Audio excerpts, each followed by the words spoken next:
राधे राधे दोस्तों, जय श्री कृष्णा। कैसे हो आप सभी? आशा करते हैं आप सभी बहुत अच्छे होंगे। दोस्तों, आज की इस वीडियो में हम यानी कि नवरात्रि में कलश स्थापना कैसे करें। कोई भी पूजा पाठ करते हैं या हम व्रत करते हैं तो हमें क्या होता है कि कलश की स्थापना करना होता है। विशेषकर नवरात्रि में तो कलश की स्थापना की जाती है। कलश की स्थापना का जो शुभ मुहूर्त है क्या है, आज की इस वीडियो में हम आपके साथ यही जानकारी शेयर करने वाले हैं कि कलश की स्थापना कैसे करें और इसका शुभ मुहूर्त क्या है। तो दोस्तों, सबसे पहले आपको कलश की स्थापना के लिए यानी कि माता दुर्गा की कलश की स्थापना के लिए आपको अपने घर में पूजा घर में यानी कि जिस स्थान पर आप कलश की स्थापना कर रहे हो वहाँ पर आपको शुद्धिकरण करना है। शुद्धिकरण करने के लिए आप गाय का गोबर का लेपन कर सकते हो या शुद्ध गंगा जल से भी उसको आप शुद्धिकरण कर सकते हो। इसके बाद आपको यानी कि उस पर रंगोली बना सकते हो या स्वस्तिक का चिन्ह बना सकते हो। इसके बाद आपको यानी कि एक पटला ले लेना है, यानी कि एक उसके ऊपर आपको लाल कलर का या पीले कलर का वस्त्र यानी कि जो कपड़ा आता है उसको पटले के ऊपर बिछा लेना है। इसके बाद आपको यानी कि उसके ऊपर भी आप स्वस्तिक बना सकते हो। स्वस्तिक बनाने के बाद आप यानी कि वहाँ पर आप माता रानी की जो प्रतिमा होती है उसको भी विराजमान कर सकते हो। फोटो यदि आप प्रतिमा नहीं भी हो तो आप फोटो को विराजमान करें पटले के ऊपर। और माता रानी की जो यानी कि माता रानी का जो दायां हाथ होता है उस साइड आपको कलश की स्थापना करना है। तो कलश के नीचे आपको क्या करना है कि आप गेहूं कलश के नीचे रख सकते हो, जहाँ पर आपको कलश रखना है। और गेहूं नहीं भी हो तो आप अक्षत यानी कि चावल रहते हैं चावल रख सकते हो। और कलश आपको कौन सा लेना है यानी कि आपके घर में जो भी उपलब्ध हो आप वो कलश ले सकते हो। मिट्टी का हो, तांबे का हो या पीतल का हो या स्टील का जो भी कलश हो उसे ले सकते हो। और आपको उसे कंठ तक भरना है।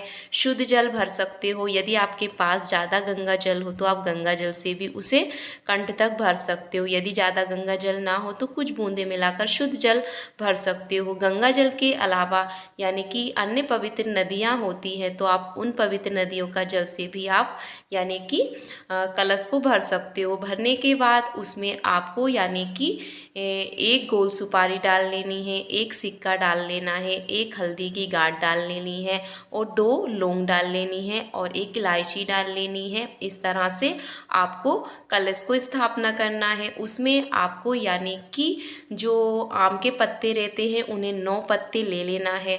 पत्ते के ऊपर आपको जटा वाला नारियल जिसमें कि पानी हो, आप पानी हिलाकर देख सकते हो कि हाँ ये गीला नारियल है, इसमें पानी है, उसी को आपको कलश के ऊपर रखना है। और नारियल के ऊपर आपके पास चुंदरी हो तो चुंदरी आप यानी कि अर्पित कर सकते हो। चुंदरी ना हो तो आप कलावा नारियल के ऊपर यानी कि डाल सकते हो। इसके अलावा यानी कि कलश में भी आपको मोली बांध लेनी है। कलश पर आपको स्वस्तिक बनाना है। स्वस्तिक आप यानी कि कुमकुम का या हल्दी का स्वस्तिक बना सकते हो। तो इस तरह से आपको कलश की स्थापना करनी है। कलश ध्यान रहे कि कलश माता जी की जो प्रतिमा आप रख रहे हो, माता जी की प्रतिमा यानी कि सीधे हाथ की तरफ आपका कलश होना चाहिए। माता जी के सीधे हाथ की तरफ कलश की स्थापना करना है। और गणेश जी की भी स्थापना करना है। आपको एक यानी कि गणेश जी की प्रतिमा या आप एक जो गोल सुपारी होती है उसमें मूली बांधकर गणेश जी को भी स्थापित जरूर करें, क्योंकि कोई भी पूजा अनुष्ठान किया जाता है तो गणेश जी को जरूर विराजमान किया जाता है। और इस तरह आपको ध्यान रखना है कि जो कलश है उसे प्रतिदिन हिलाना नहीं है, उसका जल भी नहीं बदलना है। उसे यानी कि आप यदि जौ यानी कि जो गेहूं बोए जाते हैं आप ज्वारे भी बो सकते हो यदि आपकी इच्छा हो तो। और इस कलश को आपको यानी कि 9वीं या 10वीं के दिन ही विसर्जन करना है। प्रतिदिन इसको हिलाना भी नहीं है, लेकिन इसे प्रतिदिन प्रणाम करना है हाथ लगाकर।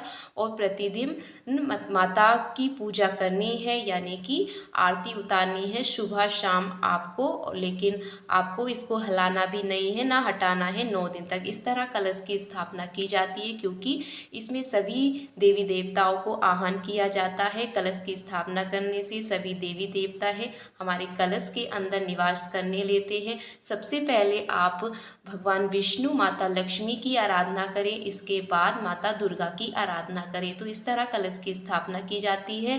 9 दिन तक माता रानी की पूजा की जाती है। कलश के रूप में ज्वारे बोए जाते हैं और फिर नौमी दशमी के दिन इनका विसर्जन किया जाता है। प्रतिदिन पूजा करने के लिए आपको यानी कि स्नान करके निवृत्त हो जाना है। इसके बाद आपको कलश की पूजा करनी है, माता की आरती करनी है। और जो चैत्र नवरात्रि का जो आरंभ हो रहा है यानी कि 30 मार्च 2025 रविवार से इसका आरंभ हो रहा है। चैत्र नवरात्रि का जो समापन है यानी कि 6 अप्रैल के दिन आपकी नौमी होगी। इसी दिन आप ज्वारे भी विसर्जन करते हो या दशमी के दिन भी आप ज्वारे को विसर्जन कर सकते हो नदी तालाब में।